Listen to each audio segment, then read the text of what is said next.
근데 컨설팅이 필요한 시점이 된 것 같긴 해요. 왜냐하면 시대적으로도 너무나 많은 치열한 경쟁 가운데 놓여 있기 때문에. 그쵸.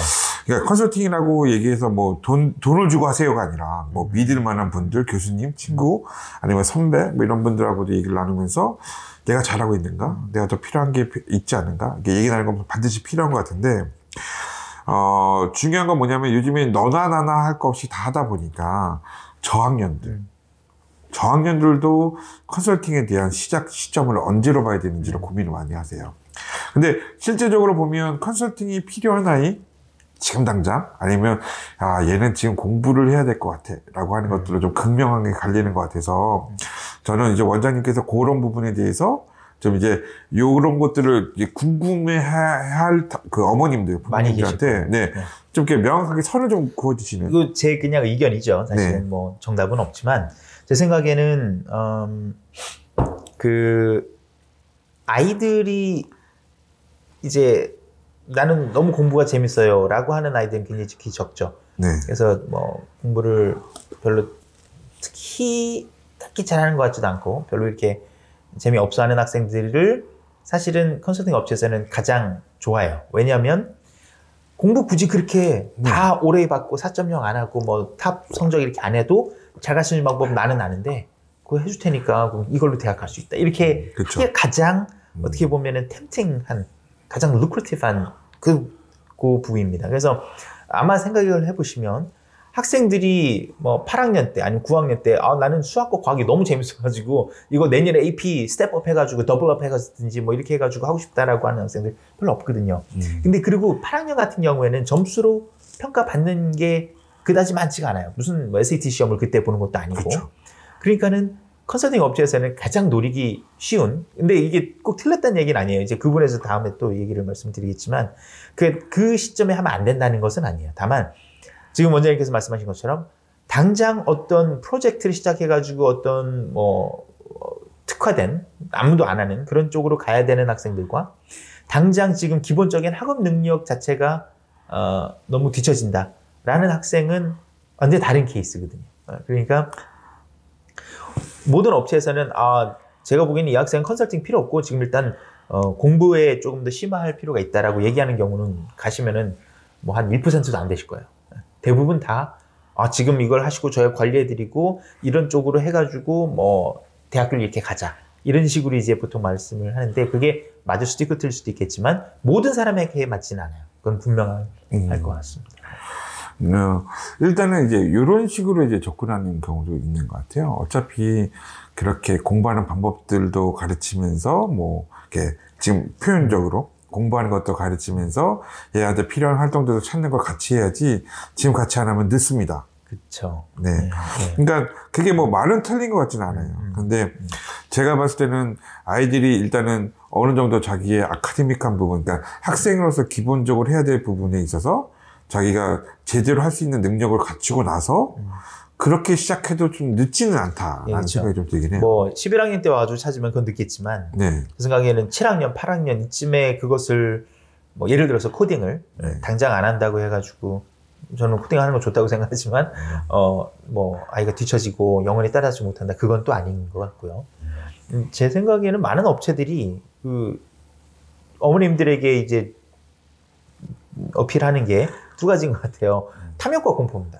공포는 뭐냐면 지금 이거 안 하면 완전 뒤쳐서 나중에 못 따라간다. 그쵸. 두 번째로는 탐욕. 이거 하면 대박 난다. 이거 MIT 내가 SAT 몇 점 맞은 아이도 내가 이걸로 해가지고 보냈다라고 하면 그게 이제 탐욕이 되는 건데 그 부분에 대해서 정말 궁금하시다면 저희가 한 몇 주 전에 올렸던 그 스펙의 오류가 있어요. 그걸 한번 보시면은 왜 꼭 모든 사람이 그렇게 컨설팅을 받아서 모든 특별한 걸 하고 모든 특별한 대회를 나가고 무슨 프로젝트를 하고 해외 가지고 봉사활동을 하는 게 그렇게 큰 의미가 있지 않는지를 아마 아실 수 있을 겁니다. 그래서 그거를 많이 이제 자극을 하죠. 컨설팅 업체에서는.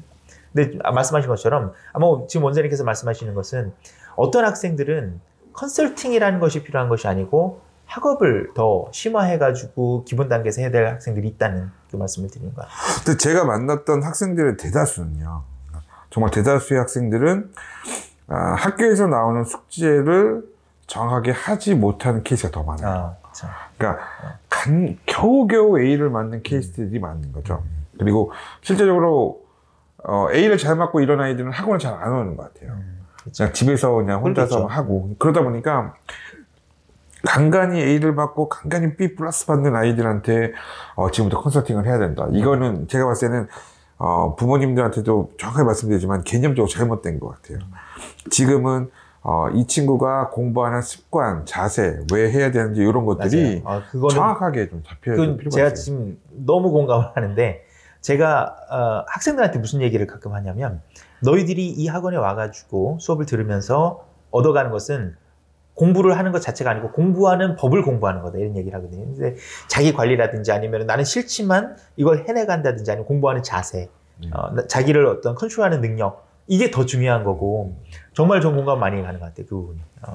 그리고 더 중요한 맞아요. 거는 지금 시점에 그러니까 제 생각이에요. 8, 9학년 때 뭐 학원을 다녀라라고 하면 그때부터 다녀야 돼. 뭐 이런 분들도 계시겠지만 저는 지금부터 학원을 다니고 선생님들을 만나고 그러면서 거기서 이제 그 사람들에 대한 존경 아니면 신뢰 그 학원에 대한 어떤 신뢰 같은 것들이 생기는지를 확인해야 돼요.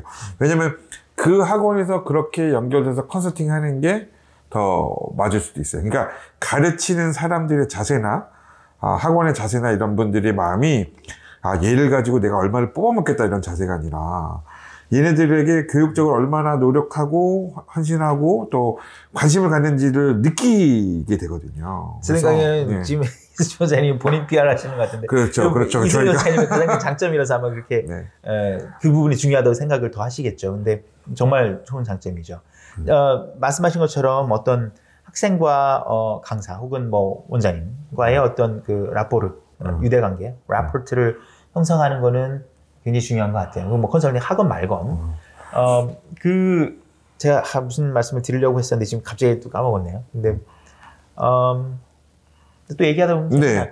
그리고 저는 여기서 조금 더 내용을 좀 발전시켜 나가고 싶은 게 있는데요. 그러니까 이 컨설팅이 잘못 들어가서 학교를 바꿔라 마라 하는 어떤 그런 이 학교가 아닌 것 같습니다. 뭐 얘는 차라리 이렇게 가는 게 좋을 것 같습니다라고 하는 어떤 제안들이 너무 이때 좀 많이 일어나는 것 같아요. 그래서 그렇죠. 갑자기 생각지도 않다가 미국 간다 그러고 갑자기 이러다가 뭐 나 싱가포르 가서 공부할게요. 미국에서 오는 경우도 있고.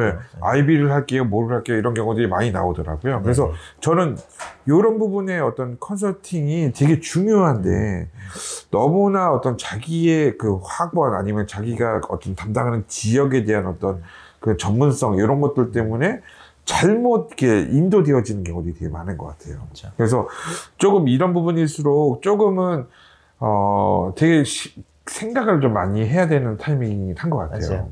그 뭔가 이제 컨설팅 업체에서 컨설팅을 하는 업체에서 이제 변화를 요구하고요 학교를 옮긴다든지 아니면은 뭐 반을 1년을 내려서 한다든지 뭐 여러 가지를 이제 할 텐데 그런 모든 것을 할 때는 이게 한번 그렇게 가면은 이제 뭐 속된 말로 코 깨는 거예요. 왜냐하면 그 길로 인도한 사람이 이제 나 이제 당신하고 안 하겠다라고 한다면 어머니께서 그렇죠. 그러면 이제 완전히 자기는 망망대해 혼자 있는 겁니다. 그래서 그걸 굉장히 조심을 하셔야 될 것 같고 물론 그게 필요할 수도 있어요.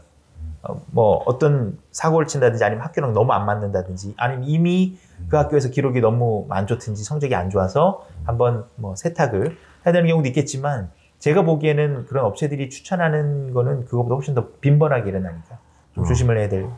그래서 저는 이런 것 같아요. 그러니까 어머님들의 정보력에서 되게 중요한 것 같아요. 그러니까 정보가 부족하다 보니 뭐 주변에 아는 언니, 친구들한테 추천받아서 뭐 어디 미국에 어디 크리스천 스쿨을 갔는데 뭐 AP 과정도 거의 없고. 근데 갔더니 얘가 경쟁력이 없어서 또 학교가 너무 스트릭해서 나 바꾸고 싶어 이런 경우도 되게 많은 것 같고요. 그리고 또 선생님이 갔더니 뭐 너무 엉망이고 막 그래서 또 바꾸고 싶고 애들이 또 기숙사가 또 애들이 뭐 이상한 애들이 많고 막 그러니까 이런 것들에 대한 실패 사례가 너무 많은 거예요. 많죠. 그러니까 심지어 저희가 학원에 그러니까 압구정이나 이런 데서 상담하다 보면 얘가 9학년 때는 어디 갔다가 뭐 이래가지고 실패해서 들어오고 이런 경우가 너무 많아서 저는 이 부분이 상당히 중요한 것 같아요. 그러니까 조금 그 컨설팅을 받는 업체도 되게 중요하겠지만 학교 선정과 아이들의 어떤 방향성에 있어서 중요하죠. 이 시기가 제일 많이 고민을 네, 해봐야 중요하죠. 될 시기인 것 같아요. 그래서 다양한 어떤 조언을 듣는 게 굉장히 중요할 것 같고요. 한 곳에 이제 편향되면은 굉장히 리스키한 일인데, 그 좀 여담이지만 이제 제가 보기에는 그런 문제들이 이제 많이 이제 오잖아요. 근데 얘기를 해보면 대부분의 경우는 사실은 뭐 학교에서 선생님이 이상할 수도 있고, 뭐 속된 말로 또라이일 수도 있고, 학교 프로그램이 너무 막 그렇죠. 개판이라서 자꾸 속된 말을 쓰는데 일 수도 있고. 근데 많은 경우에는 학생의 부적응이 저는 더 크다고 봐요. 솔직히 말씀을 드리면. 그래서 학생들에게 학생들이 주장하는 것처럼 어떤 타인적인 어떤 요소가 굉장히 있을 수는 있겠지만, 항상 우리가 주지해야 되는 것은, 냉철하게 그리고 객관적으로 생각해 봐야 되는 것은, 이것이 어떤 학생의 요인을, 핑계거리라고 하긴 좀 그렇지만 그 원인을 외부에서 찾는 습관을 들여주면 안 되거든요. 근데 그것을 거의 수용하는 거나 되는 마찬가지예요. 예를 들어서 학교에 적응이 안 돼가지고 옮기겠다라 한다면 냉철하게 학교에 적응을 왜 못했는지를, 그래서 불편한 답을 얻어야 돼요. 그래서 내가 학교가 너무 어려워. 그 이유는 학교가 이상해서, 아니면 코र्스가 이상해서. 근데 그 학교 다니는 아이들 중에 잘하는 아이들도 많아요. A 그렇죠. 받는 아이들도 그렇죠. 있고. 그렇다면은 궁극적으로는 따져보면은 학교 이상해? 그래 옮기자. 원장님이 좋은 데 소개시켜줄게. 보통 이렇게 나갈 수 있어요. 근데 그것이 하나의 솔루션일 수 있지만 그것이 항상 맞는 솔루션은 아닐 수도 있어요. 본질적인 것은, 예를 들어서 학생이, 예를 들어서 능력이 부족해서, 학업 능력이 부족해서, 아니면 부적응을 할 수밖에 없기 때문에, 아니면은 뭐 대인 관계가 힘들어서, 그거는 궁극적으로는 향상해야 될 거거든요. 그래서 재밌는 것은 옮기라고 해가지고 뭐 2.0 맞던 학생이 4.0 맞진 않아요. 옮기면 조금은 좋아질 수 있겠지만, 아니면 좀 더 쉬운 학교, 아니면 좀 더 뭐 느슨하고 뭐 이렇게 가족 같은 학교로 옮길 수도 있겠고, 친구들하고 문제가 있다라고 한다면, 그래서 옮긴다라고 하면은 그 다음에 가서 친구들 아무 문제가 없는 경우도 있겠지만 그런 경우는 드물거든요. 그래서 저희가 항상 그 컨설팅에서 얘기하는 것을 어머님들께서 들으실 때, 이게 정말로 문제를 해결하는 그런 본질을 터치하는 해결책이냐? 그거를 꼭 한번 고려를 해보셨으면 좋겠어요. 근데 컨설팅 입장에서는 문제가 있는 학생들이 가장 좋아요. 왜? 너무 필요를 하니까. 예를 들어가지고 비유하자면 막 피가 철철 나면서 병원을 찾아온 환자나 마찬가지예요. 그 환자는 거기서 당장 치료를 받아야 되니까. 의사 입장에서는 의사가 그런다는 게 아니고요. 굉장히 응대하기가 쉽죠.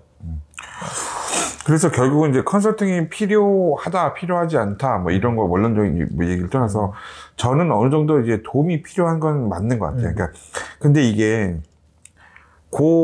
어떤 현상 하나를 해결해 줄 수 있는 사람을 보기보다는 전체 단계를 다 다룰 줄, 신뢰 갈 수 있는 그런. 그렇죠. 그러니까 신뢰성도 봐야 될 필요도 있고, 그리고 그 컨설팅이라는 것 자체가 그 단계를 쪼개서 보기보다는 어떻게 보면 전체적인 거를 관망할 수 있는, 전체를 다 볼 수 있는 그런 시각의 소유, 가진 그런 사람들, 아니면 업체들이 맞을 수 있을 것 같아요. 근데 정말 중요하거든요. 이런 식의 것들이 지금 당장 컨설팅이 필요하지 않는 아이에게 컨설팅을 요구할 수도 있고, 공부가 필요한 아이인데 컨설팅을 해야 된다고 또 유혹할 수도 있겠고요. 그 한편으로는 어떤 결정들에 있어서 자기의 전문 분야들만 놓고, 이건 이렇게 하시면 됩니다. 제가 아는 학교로 가시면 됩니다.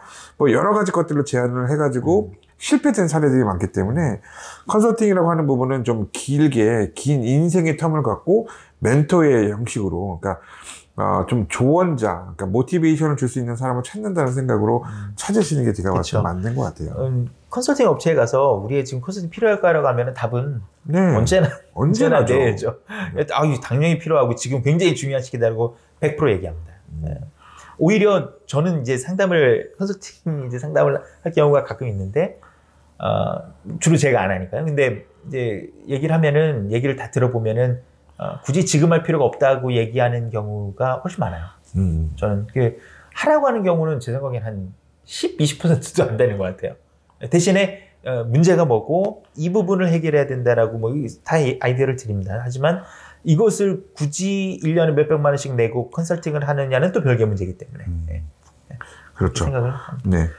지금 우리가 아까 말씀드린 것처럼, 지난 편인가요? 말씀드린 것처럼 이 굉장히 편수가 늘어날 것 같아요. 그래서 다음 시간에는 조금 더 구체적으로 우리 컨설팅 업체에서 이제 제시하는 그런 방법들, 여러 가지가 있을 거 아닙니까? 뭐 액티비티도 있겠고, 뭐 어떻게 하면은 더 눈에 띈다라고 이렇게 얘기하는 것도 있겠고, 그런 거에 대해서도 잠깐 얘기를 하고, 그 다음에 원장님께서 늘 말씀하셨던 학교 활동이 네, 얼마나 중요한지, 그래서 그것에 대해서도 좀 얘기를 해야 될 것 같아요. 네.